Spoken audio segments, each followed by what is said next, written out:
Hi friends, good morning. இன்னைக்கு day 20. இன்னைக்கு deworm பண்ணுற நாள். ஓகே, நம்ம ஒரு பப்பியோட வெயிட்டை செக் பண்ணிடலாமா?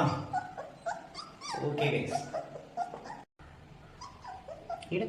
1.8 கைஸ். 20 டேஸில் நான் வந்து டிவார்ம் பண்ணுறேன். நான் இந்த வாட்டி ஸ்கை வார்ம் கொடுக்குறேன். இது பார்த்தீங்கன்னா 1 kgக்கு 1 ml.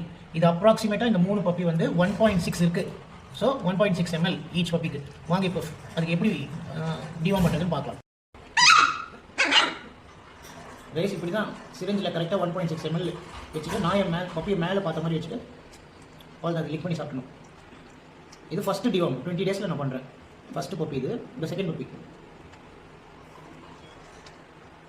பப்பி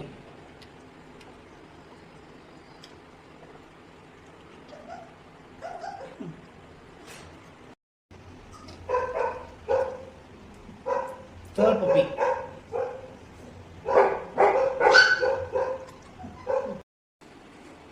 கைஸ், டிவார்ம் பண்ணியாச்சு.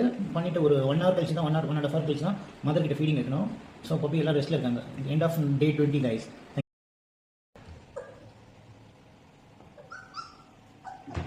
Hi friends, good morning. இன்னைக்கு டே 20. இன்னைக்கு டிவார்ம் பண்ணுற நாள்.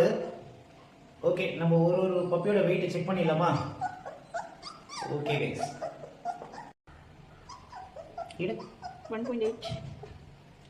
1.8 கைஸ். 20 டேஸில் நான் வந்து டிவார்ம் பண்ணுறேன். நான் இந்த வாட்டி ஸ்கை வார்ம் கொடுக்குறேன். இது பார்த்தீங்கன்னா 1 kgக்கு 1 ml. இது அப்ராக்சிமேட்டாக இந்த 3 பப்பி வந்து 1.6 இருக்குது. ஸோ 1.6 ml ஈச் பப்பிக்கு. வாங்க இப்போ அதுக்கு எப்படி டிவார்ம் பண்ணுறதுன்னு பார்க்கலாம்.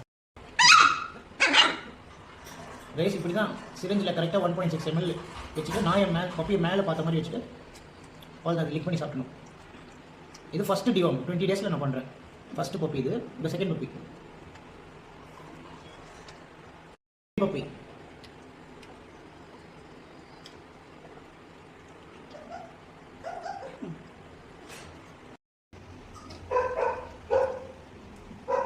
third puppy.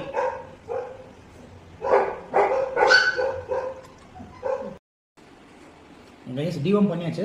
பண்ணிட்டு ஒரு 1 hour கழிச்சு தான் 1.5 hour கழிச்சு தான் மதர் கிட்ட ஃபீடிங் வைக்கணும். ஸோ பப்பி எல்லாம் ரெஸ்ட்டில் இருக்காங்க. End of day 20 guys.